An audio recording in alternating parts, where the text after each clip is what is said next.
नमस्कार साथियों, फिलहाल मौजूद है मथुरा लोकसभा क्षेत्र में। आगामी 26 तारीख को यहाँ पे मतदान होना है। जानने का प्रयास करेंगे मथुरा के मतदाताओं से इस बार किसे वोट करने वाले हैं और किन मुद्दों को लेकर वोट करने वाले हैं। वर्तमान में फिर से सांसद यहाँ पे मैदान में 2 बार से उनका कार्यकाल चल रहा है, तो बातचीत करेंगे और जानेंगे क्या उनके कार्य, ऐसे कार्य उनके क्षेत्र में हुए उनके कार्यकाल में, और इस बार जनता किस मुद्दे को लेकर वोट करने वाली है। सर, मथुरा से ये सब जी मथुरा से। तो क्या वर्तमान में सांसद जी आपके फिर से मैदान में क्या कुछ कार्य हुए ऐसे? देखिए 10 साल में सांसद जी की सूरत तो किसी ने देखी नहीं है, सांसद जी को देखा ही नहीं है। कभी नहीं देखा आज तक। जब उनके भारतीय जनता पार्टी के नेता उनके पास नहीं पहुंच पाते तो आम पब्लिक का क्या कोई सवाल ही नहीं है पहुंचने का। तो इस बार जनता क्या करने वाली है फिर मथुरा की? देखिए पूरे हिंदुस्तान के अंदर जनता बदलाव करना चाह रही है और बहुत तेज बदलाव होगा। बीजेपी की सरकार जाएगी क्योंकि अमूमन बीजेपी के सांसदों ने अपने क्षेत्रों में कोई विकास नहीं किया, सिर्फ हवाई फायर किए, झूठ बोला, इसके अलावा कोई कार्य नहीं किया। और माननीय सांसद जी तो फिल्म बॉम्बे में रहती है, एसी में बैठती है, धूप में बैठना पसंद करेंगी। इस बार मथुरा की जनता किसे चुन रही है फिर? अब की बार देखिए यहाँ पर बड़ा अजीबोगरीब चुनाव है। क्या क्या माहौल है, क्या चुनाव है? माहौल बीजेपी के बहुत खिलाफ है और सांसद के तो बहुत खिलाफ है। आप अगर खुद सर्वे कर रहे होंगे, अगर आप क्षेत्रों में जा रहे होंगे तो आपको खुद दिखाई दे रहा होगा। मैंने इसी क्षेत्र के लोगों से बातचीत करे, कहीं ना कहीं वो सांसद जी के तो खिलाफ है, परंतु फिर भी बोल रहे हैं कि हम भारतीय जनता पार्टी को वोट करेंगे। हम वोट नहीं करेंगे भारतीय जनता पार्टी को, हम तो मुकेश धनखड़ को वोट करेंगे क्योंकि मथुरा धर्म नगरी है और अभी जो अयोध्या में कार्य हुआ उसको लेकर यहाँ पे भी माहौल। ये कोई नहीं, सुप्रीम कोर्ट ने काम कराया, मोदी जी ने काम नहीं कराया। मोदी जी, ये बीजेपी तो अपने ऊपर श्रेय लेती है, झूठ बोलने का श्रेय तो अवार्ड देना चाहिए इनको। तो आप मानते हो उन्होंने श्रेय लिया? श्रेय ले रहे हैं और क्या कर रहे हैं ये तो। इन्होंने तो धर्म के अलावा इनके पास मुद्दा क्या है बताइए। आज महंगाई आसमान पे छू रही है, बेरोजगारी बढ़ी हुई है, नौकरी के वादे करे, पैसे देने के वादे करे, सिवा झूठ का एक पुलंदा, एक अंबार है। उस अंबार के सहारे कब तक नैया पार करोगे? एक दिन तो नाव डूबेगी। तो अब ये नाव डूबने के कगार पर है और शायद 2024 में ये नाव पूरी तरीके से डूब जाएगी।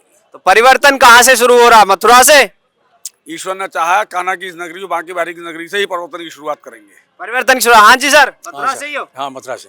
सांसद जी आपके फिर से मैदान में, क्या संतुष्ट हो उनके कार्यों से? आप देखिए कि हेमा मालिनी जी इंटरनेशनल सेलिब्रिटी हैं, तो उन पे अपने लिए समय नहीं रहता है। वो तो एक अपना लिस्ट बना के, डायरी बना के 10 बजे वहाँ, 12 बजे बॉम्बे और 1 बजे इंग्लैंड, इस तरह से वो घूमती हैं। मथुरा की जो मुख्य समस्या थी मैं आपको बताऊं, एक तो हमारी जमुना जी की। तो जमुना जी में लंबे समय से बहुत मोटा पैसा खर्च हो चुका है, कोई नाला नाली टेप नहीं हुई। कह तो रही थी आपकी, सुनिए आप जाके देख लीजिए ना, STP की क्षमता बढ़ाई नहीं गई आज तक। जमुना जी खुद हेमा मालिनी जी जाकर जमुना जी में आचमन लेकर स्नान करके दिखा दें मुझे, मैं उन्हीं को वोट दे दूंगा। दूसरी बात, हमारे यहाँ एक बंदरों की बहुत बड़ी समस्या है। हजार आदमी घायल हो चुके हैं, मर चुके हैं। मंकी सवारी के नाम पे आज तक बेवकूफ बनाया गया। आज तक कह तो रहे मंकी सवारी। सुनिए 10 साल हो गई ना, तो 10 साल में बहुत कुछ बन सकता है। कुछ बनाया नहीं बनाया, नहीं हुआ, केवल झूठ बोल रहे हैं। अब मैं आता हूँ राष्ट्रीय स्तर पे। ये 2 बात तो मैंने आपकी स्थानीय बता दी। अब मैं 2 बात आपको बताता हूँ। अगर मोदी जी या भारतीय जनता पार्टी अगर इतनी लोकप्रिय है और विश्व की आर्थिक शक्ति में हिंदुस्तान को शामिल करना चाह रही हैं और बहुत बड़ी आर्थिक शक्ति उनके हिसाब से, उनके अपने ओपिनियन से बना दी 5 ट्रिलियन। सुनिए मैं 2 बात पूछना चाहता हूँ आपके चैनल के माध्यम से कि जब उन्होंने विश्व की आर्थिक शक्ति हिंदुस्तान को बना दिया तो भैया जी विदेशी कर्ज कैसे बढ़ गया? 67 साल, 1947 से लेकर 14 तक 67 साल, 13 प्रधानमंत्री और विदेशी कर्ज था 55 लाख करोड़ डॉलर। गूगल से सर्च कर लीजिए आप। आज वो 205 लाख करोड़ डॉलर विदेशी कर्ज कैसे हो गया? आप बताएं मुझे। जब आपने आर्थिक शक्ति बना दिया आपने हिंदुस्तान को, तो इतना विदेशी कर्ज कैसे बढ़ गया? दूसरी चीज, जब मनमोहन सिंह जी सत्ता से उतरे थे 2014 में, तो 57 रुपए कुछ पैसे डॉलर की कीमत हुआ करती थी। आज वो 84 रुपए कैसे हैं? बताएं मुझे। समय के साथ अरे क्या समय होता है? जब आपने आर्थिक शक्ति बना दिया, इसको 6वीं शक्ति बना दिया, तो ये कहां से हो गया? पर ये बताएं मुझे। आप गूगल पे देख लीजिए। तो ये सब झूठ के पुलंदे हैं, झूठ बोलते हैं। और रही विकास की बात, इस बार तो कह रहे हैं कि मुझे तीसरी बार मौका दे दो, तीसरे नंबर पे ला दूंगा। आप मुझे एक बार बताइए, एक इन्होंने गांव गोद लिया था पहले चुनाव में 2014 में, रावल। आज कब वो 10 साल बाद भी वो बच्चा का बच्चा ही है, वो 10 साल का नहीं हुआ आज तक वो। ठीक, जहां जैसे जैसे इन्होंने बोला केवल जुमलेबाजी करके चले गए, काम कोई नहीं है। आप ये अभी कभी शहर में आप घूमे नहीं घूमे? आप शहर में घूमे तो आप एक बार हाईवे से हो गए और धौलीबाग की तरफ जाना, आप 3 बार गिर जाओगे आप, गारंटी है मेरी, उसी रोड पे आज भी।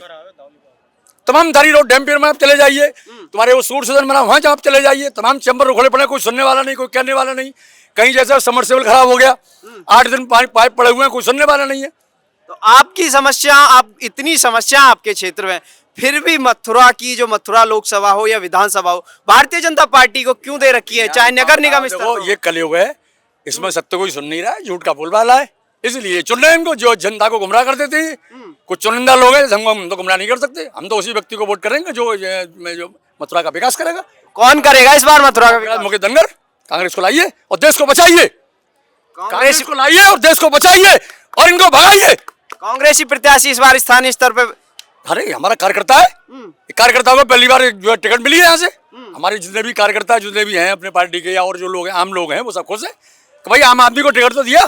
तो क्या लगता है उनका जो एक इंटरनेशनल सेलिब्रिटी वाला फेम है तो वो चल गया ना उनका, वो चल गया, वो इस बार का इस कुछ बार नहीं चलेगा, इस बार नहीं चलेगा, बिल्कुल नहीं चलेगा इस बार। लोग कुछ भी कह रही हो, जनता को खिलाफ है। इस बार जनता अब आप एक बार बताइए, देश का किसान कितनी तरक्की कर रहा है कि हेलीकॉप्टर से फसल काटने जा रही है मान लीजिए, आप बताइए। आप हेलीकॉप्टर एक साइड में हेलीकॉप्टर खड़ा हुआ है और उन्होंने 4 बाली पकड़ी और पेड़ काट दिया, क्या है आप बताओ। कभी किसान नहीं है, वो जानती है किसान का दर्द। तो किसानों के लिए वो दिखा तो रही है कुछ? अरे क्या दिखा रही है, किसानों को आय दुगनी हो गई क्या? नहीं, किसानों को आय दुगनी हो गई क्या, बताओ मुझे आप।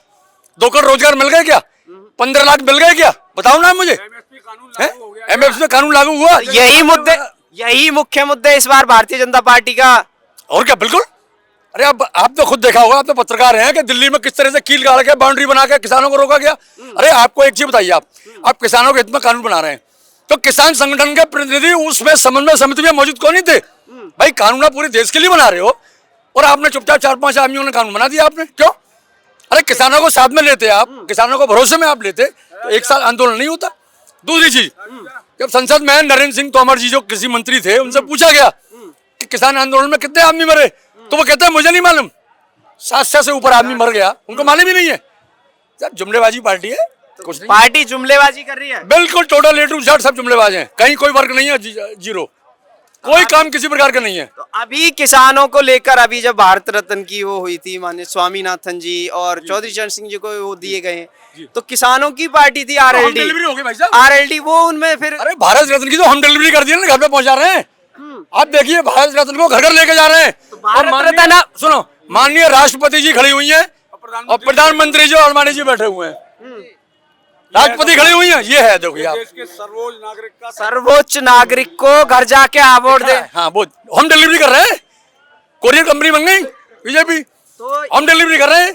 तो ये सारा घर पर दिया था जाके का, ये जनता है, सब कुछ जानती है, सब कुछ देख रही है, तो जनता इस बार जो देख रही है उस पर अमल करेगी। बिल्कुल करेगी, क्यों नहीं करेगी। और हो रहा बदलाव हो गया, बिल्कुल होगा, बदलाव होगा, 100% होगा। जब आप अमल की बात कर रहे हो तो इसी में एक और बात निकल के आती है EVM को लेकर, कि चुनाव EVM से जीती जाती है, और EVM इस बार चुनाव में भी है, तो क्या कुछ लगता है? अरे तो आपके सुप्रीम कोर्ट ने आदेश नहीं किया है, सुप्रीम कोर्ट में EVM का मुकदमा चला ऑलरेडी, मुकदमा चला है, मगर सुप्रीम कोर्ट ने किया है कि हम दोनों VVPAT तो निकलेंगे, मगर जो याचिका थी वो हटाने को लेकर थी कि हटाया ही जाए, मगर नहीं हटाया गया। क्या दोनों पहलुओं को पहले देखेंगे तब जाके हटेगा? ये तो दबाव से काम कर रहे हैं भाई साहब, पूरे शुरू से लेके आज तक आप उठा के देख लीजिए, जो मानता है इनकी सुप्रीम कोर्ट दबाव में, सुप्रीम कोर्ट भी दबाव जाएगा, सुप्रीम कोर्ट दबाव बिल्कुल दबाव में। सुप्रीम कोर्ट तो खूब टिप्पणी कर रहा है, आप देखिए, रेगुलर देखिए, आप अखबार में देखिए, टीवी में देखिए, रेगुलर टिप्पणी कर रहा है केंद्र सरकार के खिलाफ, रेगुलर। देश की न्यायपालिका देखिए में आगे उस दिन यहाँ का लोकतंत्र समाप्त हो जाएगा। सुप्रीम कोर्ट तो अपना कार्य सही कर रहा है। माननीय जस्टिस चंद्रचूड़ जी ने अभी हाल फिलहाल में जो हुआ था, इलेक्टोरल बॉन्ड ले लो चाहे अन्य मुद्दे हुए, तो सब पे कार्य कर रहा है। अरे आप एक चीज देखिए, इलेक्टोरल बॉन्ड में